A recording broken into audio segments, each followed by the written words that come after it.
granting dictatorial powers to the president.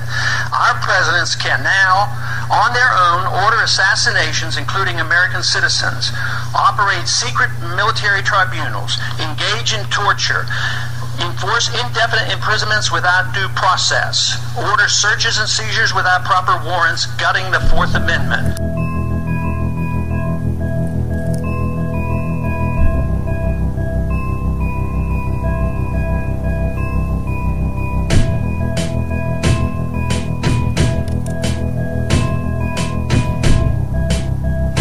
X.I.X.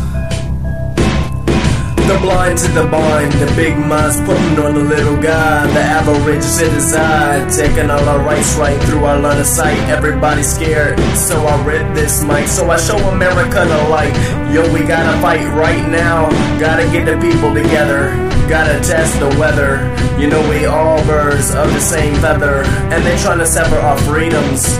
You can see them, you can see our liberty bleeding. They deceiving you, best be believing in the truth before you make another move. They got you on lock, trusting everything you see and hear on that picture box. We make mistakes as a whole. What's at stake is the harmony of souls. But it's not too late, we can set it straight. We can take back what it takes to see through the bullshit they feed you. Let me and Ron Paul lead you. This is the call to the true, red, white, and blue. Yes, that means you. We gotta do everything we can to recreate a country that understands just two, lives under that rule, and we gotta justify it too. If we don't do this, we're screwed. Way past boo-hoo, just as bad as what the Nazis did to the Jews. They tryna fuck me and you, they tryna cut me and you, and ain't nobody got a clue. What if our foreign policy of the past century is deeply flawed and has not served our national security interests?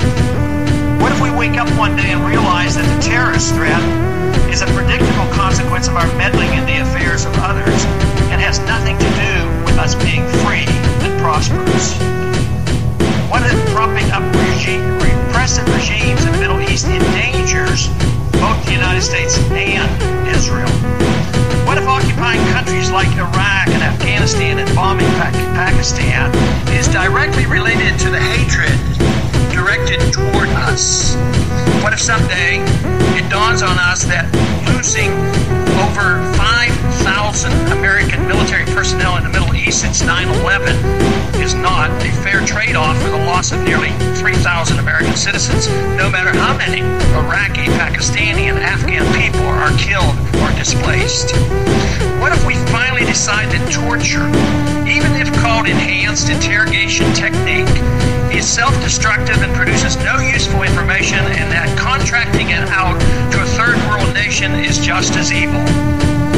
What if it is finally realized that war and military spending is always destructive to the economy? Foreign policy has nothing to do with national security, that it never changes from one administration to the next. What if war and preparation for war is a racket serving the special interests? What if President Obama is completely wrong about Afghanistan and it turns out worse than Iraq and Vietnam put together? What if Christianity actually teaches peace and not preventive wars of aggression? What if diplomacy is found to be superior to bombs and bribes in protecting America? What happens if my concerns are completely unfounded? Nothing. But what happens if my concerns are justified and ignored?